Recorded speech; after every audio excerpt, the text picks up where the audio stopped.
One of those days, while I was still doing my 3 days in the office as a trainer and a compliance officer and my 2 days on the field, I was assigned this care home to work in as an agency staff.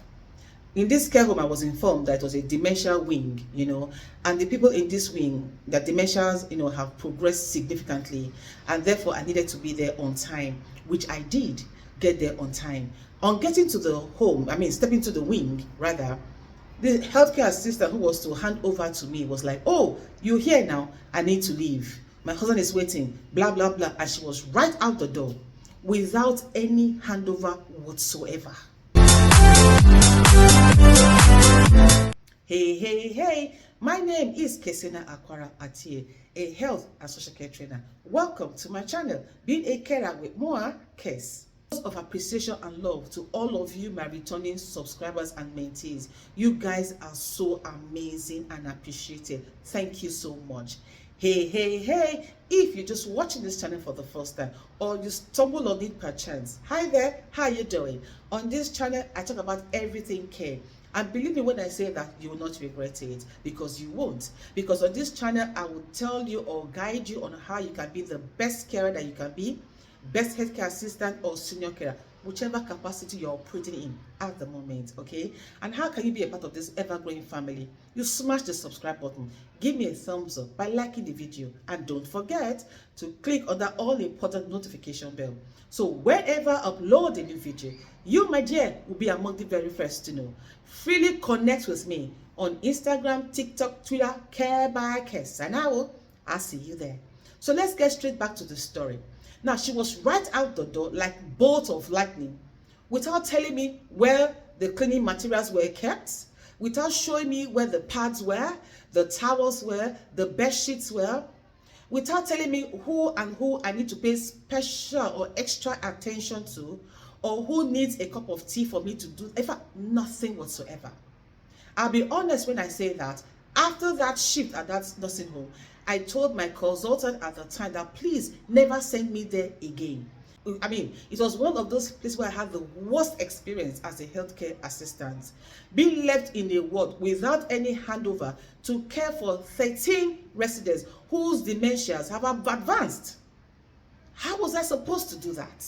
Without being told what to do, where to go, and all of that, who to go for help? Because I know that I can't leave them alone in the wing. So in this video, I will be talking about what makes a good handover in either a care home or a nursing home. So let's get straight to it. Now, the first thing you must do, or should know rather, is that a good handover promotes a seamless continuity of care. Okay, and so a good handover must be concise rather and accurate.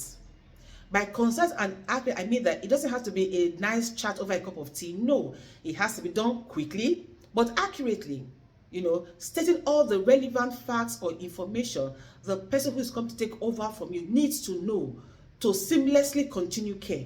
Okay, now a good handover must also be framed, or should I say structured, after a framework or checklist. Now this checklist you could use is what they call S-bar. So the S there is for what? Situations. The B is for background. A is for assessments. The R is for recommendations. Now, this checklist ensures that no vital or critical information is missed during the handover. Now, next, we're going to look at ask questions. The person who is handing over should encourage the person being handed over all the things that happen in the care home to ask questions. Now, therefore, what does this do? It creates a format or an environment whereby the person who is going to take over from you can ask questions relating, to everything. Now, this clarification you give them prevents misunderstandings, which can upset the whole care process, or should I say, upset the continuity of care for the residents.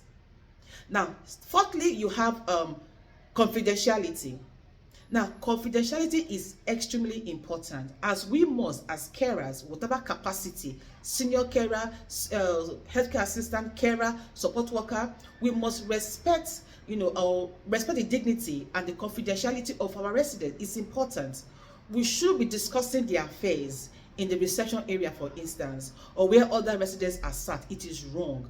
We should look for a place to sit down and have our discussion.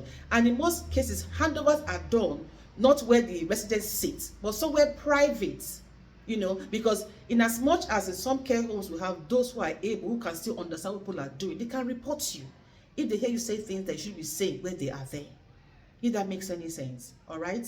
Then lastly, we look at thoroughness. Now, whoever is handing over must be thorough in their explanation or details to the person who they are handing over to. Now, by that I mean the person who is handing over must let the person who's come to take over their shifts to understand who was ill during the shift, who refused medication, who fell, who had visitors, who was in hospital, who had a fall, who refused to have their personal care done. I mean, every little thing. No detail is insignificant.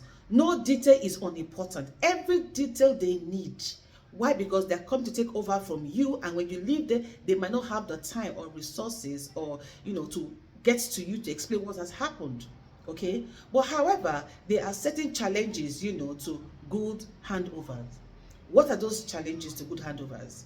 You've got poor, you know, paper documentation. Luckily from the UK now, in care homes and nursing homes, even domiciliary settings and supported living homes, we are promoting paperless, you know, documentation, where everything you need, just put it on the app or the computer and all of that. Another challenge that will come in or interrupt a good handover is poor data management. All right. Another one is time constraints. Maybe because of, I mean, your 12-hour shift, you had such, it was a busy shift, one of those very busy shifts, you know what I mean? And you couldn't get everything done. You need to let them know as well. And lastly, you've got unresolved problems. Now, whatever problem was unresolved, you need to let those who are coming in to know that this is what happened. Okay. Now, if you've had a lovely experience or a negative experience while handing over was done, do give me a comment in the comment section.